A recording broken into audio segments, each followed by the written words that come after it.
ఏసంటే ఎవరో తెలుసా, ప్రేమంటే ఎవరో తెలుసా, దేవుడంటే ఎవరో తెలుసా, త్యాగమంటే ఎవరో తెలుసా.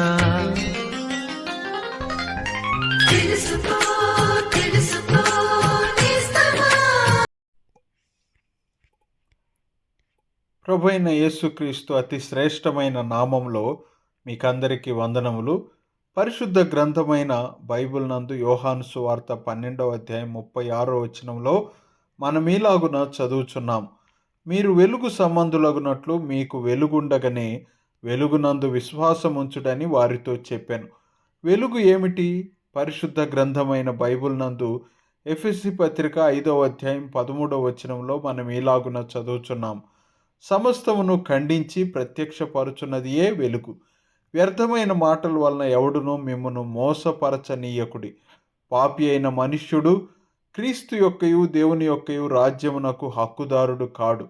నిష్ఫలమైన అంధకార క్రియలలో పాలివారై ఉండక మనుష్యులను వెలుగునకు నడిపించు ప్రభు అయిన యేసునందు విశ్వాసముంచు.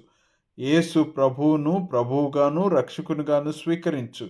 ప్రభు అయిన యేసు యొక్క సువార్త వలన పాపమనగా ఏమిటో గ్రహించి దానిని విడిచి ప్రభు యొక్క శరణు వేడు.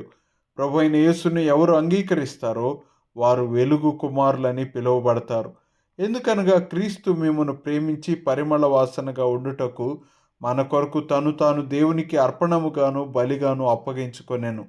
అందుచేత నిద్రించుచున్న నీవు మేల్కొని మృతులలో నుండి లెమ్ము, క్రీస్తు నీ మీద ప్రకాశించునని ఆయన చెప్పుచున్నాడు అని వ్రాయబడి ఉన్నది. ప్రభునందు విశ్వాసముంచుట ద్వారా మీరు కూడా వెలుగు కుమారులు కండి. దేవునికి మేము చేయు ప్రార్థన ఇదే.